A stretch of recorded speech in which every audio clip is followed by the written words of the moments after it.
Welcome back, you glorious disinformants, to another non-magical installment of the Ooh. Hogwarts School of Prayer and Miracle Whip. Uh, Miraculous. yes, exactly. It's miraculous that we're here. So, for the uninformed and the uninitiated, we are the Disinformed podcast, and we are doing this glorious little fan fiction just as a tease because we got such a tremendous amount of uproar from our listeners and their reaction to our previous fan fiction recording, which was the dreaded My Immortal.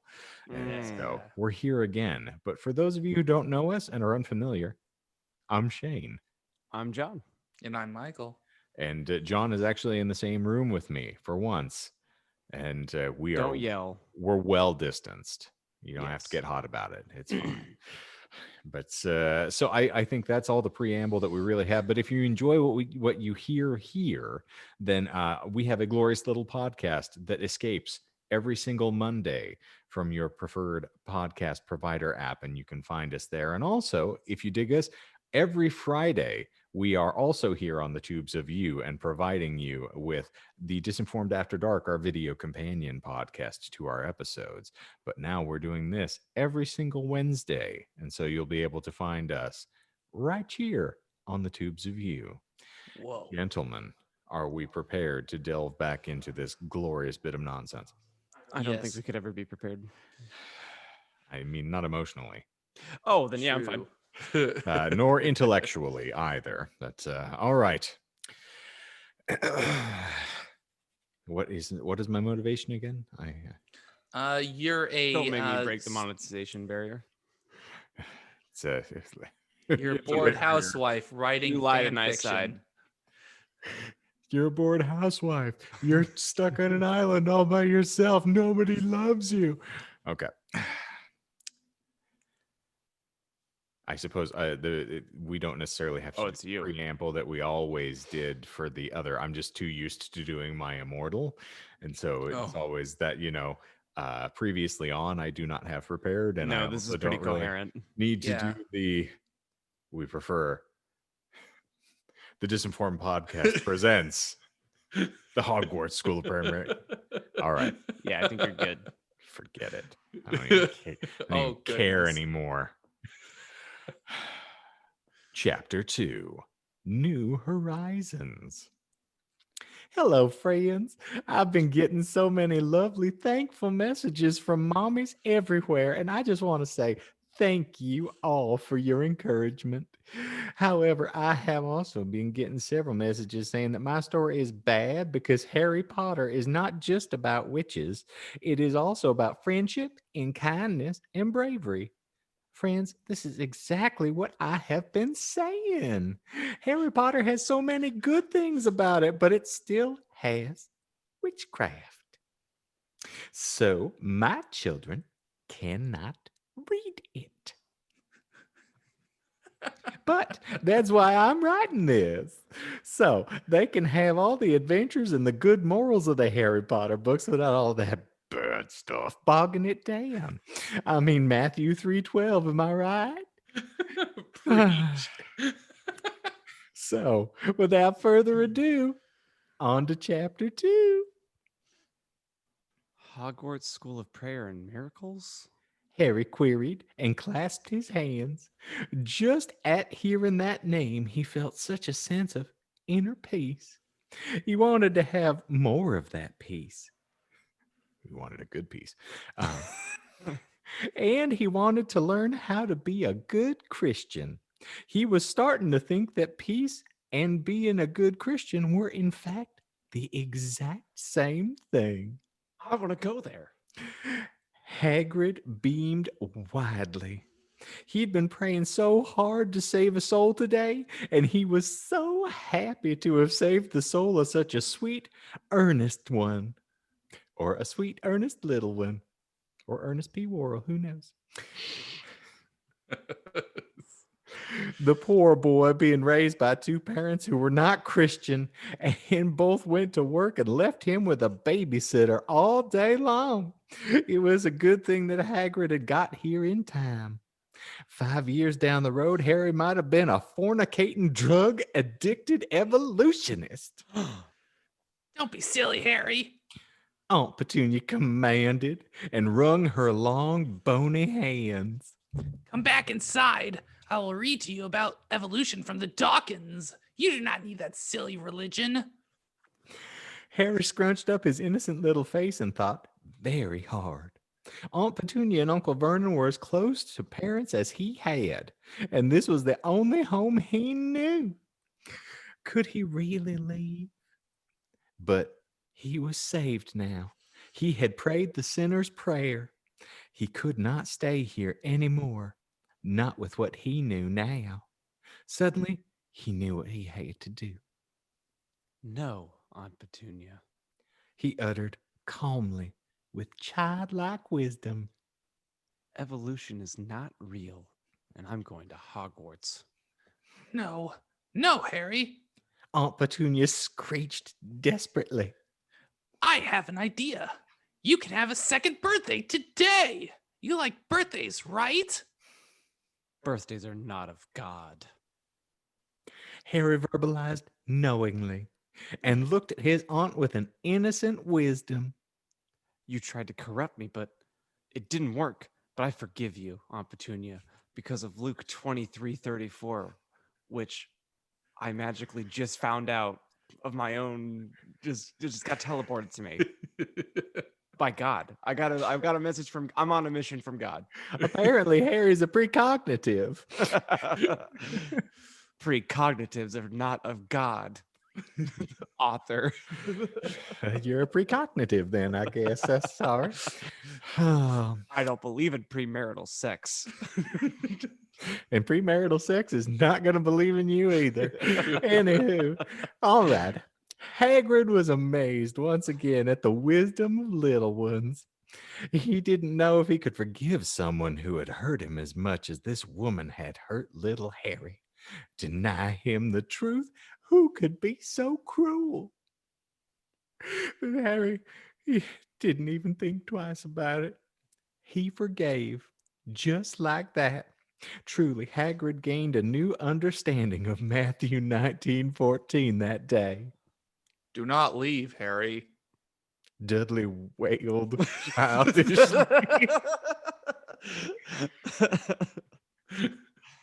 I must. Harry said, and stepped over the threshold. Goodbye, Dursleys. I hope you're saved too one day. And with that, he and Hagrid began to walk down Privet Drive. How will we get to the school, Hagrid? Harry queried curiously. We will pray, Hagrid retorted knowledgeably. How do we do that? Harry solicited inquisitively.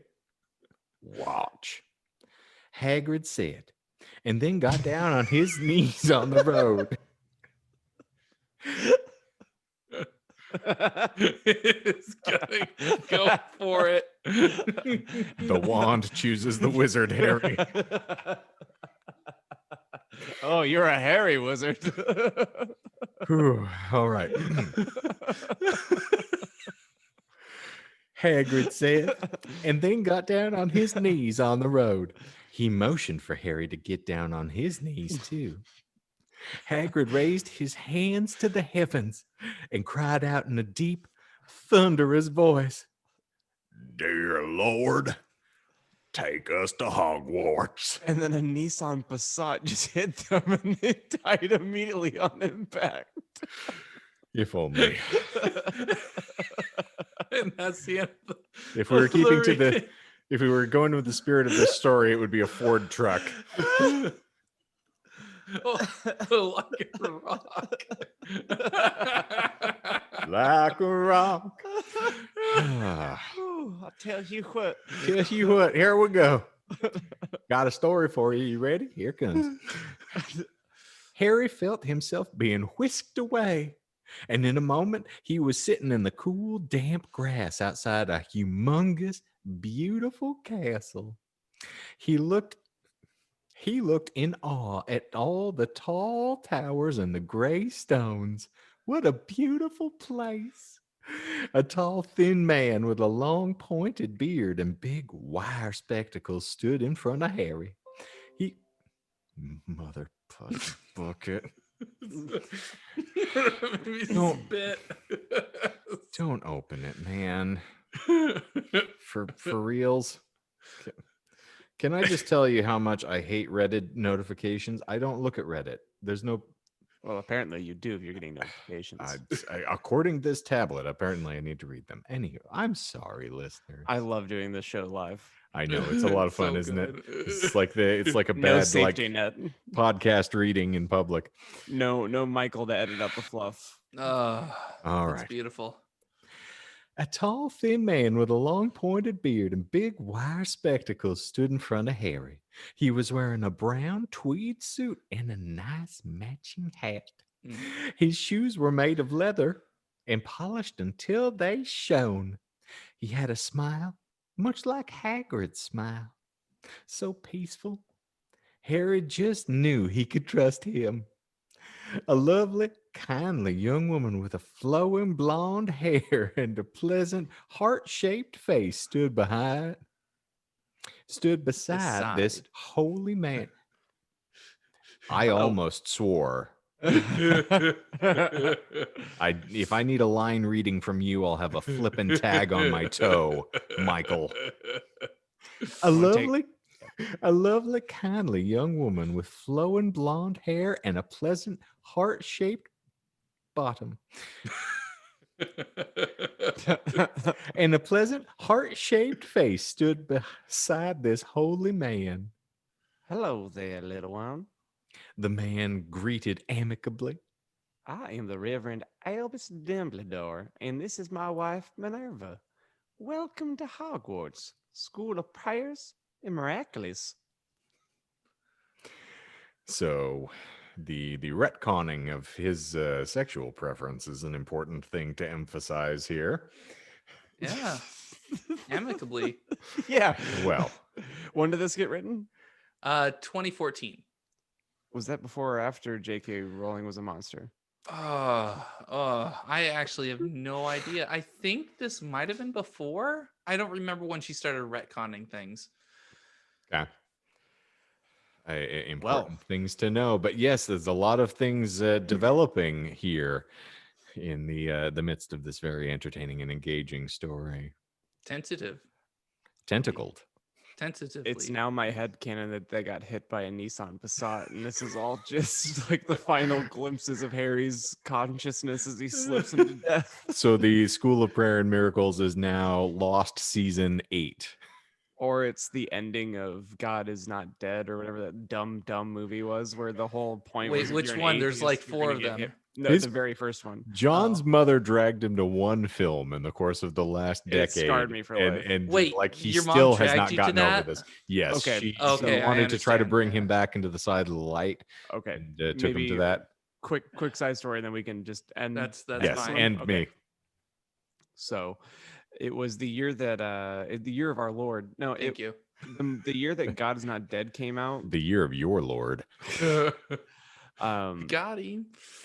There was that Russell Crowe Noah movie that came out around the same time. Oh yeah. Exodus. Yes. Yeah, Yes. my dad left or like went out of town to go do something, I think in Kentucky or whatever. And my mom hit me up. She's like, "Hey, like I have all this time. Do you want to like just you and I go do something?" And those moments are few and far between, so I'm never Mhm. going to skip a moment like that. So I was like, "Yeah, sure. What do you want to do?" "I want to go see a movie." I assumed she wanted to go see the Noah movie because it seems on brand because she is one of the most religious women I've ever met in my entire life. She is a saint. I agree. We agree on the time. I'm living just as far as I'm living now, and we meet on her side of town, her treat, and lo and behold, she bought tickets to God Is Not Dead. It was painful, and I tried not to laugh through the movie, and I laughed at a couple points. I was trying to be respectful to my mom, but like it was really hard to keep a straight face when the Duck Dynasty guys came onto screen. But a through line in the movie is like people that aren't saved are basically monsters. So the whole this read so far is really triggering me to this movie, which is why the Nissan Oh. facade happened. Because the climax of God is Not Dead is the angry atheist professor through the movie. He's just trying to make it so you can't talk about any religion in school. And the Dawkins. He's crossing to go into some building at the end of the movie, and he gets hit by a car. Coincidentally, one of the pastors from the movie happens to be near and goes to help him. He's too far gone. He's dying on the road, and in his dying breath, because the pastor's there, he admits that it's been a mistake not to believe in Jesus, and he wants to be saved. And he says a prayer with the pastor as he's dying, and it's implied that in those final moments he became a Christian. So it's okay that he died because he's gonna go to heaven now. The old deathbed confessional. So my takeaway was the only atheist in the movie gets clipped and dies. So going into that movie as a Card carrying member of the Satanic Temple. punk rock atheist, Yeah. yeah. Yeah, Oh, it's boy. well, let's stay away from every Hyundai that we pass on the street then, gentlemen. And Parmesan be praised. Raw men. Indeed. Well, Or Varelsi. well. That was a Anyway. deep joke. Never mind. Quab might be able to intervene on our behalf at some point, but Please. thank you all for being here. We sincerely appreciate you taking a moment to enjoy this bit of literary groundbreaking that is occurring. And hopefully you'll be able to continue enjoying this with us as we go forward. How many chapters are there, Michael? There Too are many. a total of there's total of 14. Oh, okay. 14. Well, chapter and verse. We'll get there. But we appreciate you all being here. Thank you for joining us. And to harken back to the ending of our current week's episode, I will say you screamed and I creamed. And I'm Shane. I'm John. And I'm Michael. And we just want to send our thoughts and prayers to all of you out there. Thoughts and prayers. Thoughts and miracles.